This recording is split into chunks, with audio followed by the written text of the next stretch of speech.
If you are looking for sound and vibration settings on a Samsung Galaxy A57, in order to find them, you just have to open settings on your phone, and then we're gonna find the sounds and vibration option pretty much straight away. Now in here at the top, you're gonna choose the sound mode, so you have the option, you can choose between the sound mode, vibrate mode, and the mute mode.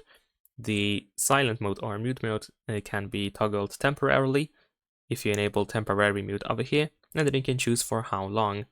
Besides that, we have the selection of the ringtone and the notification sound, and you can set up a different ringtone and a different notification sound for each SIM that you have active.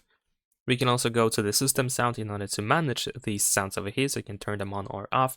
We can also choose the sound theme, so you can pick different sounds that can be used by the phone for system sounds.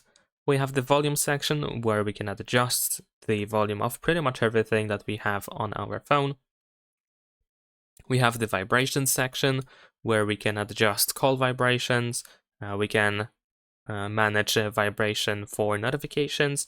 We have a system vibration section where we can toggle vibrations for a couple of different things. There we go. And here we have the vibration intensity section as well. Besides that, we can find sound quality and effects, where we can find, for example, Dolby Atmos, which we can of course personalize a little bit as well. We have the equalizer for the audio. We have the option to normalize the loudness.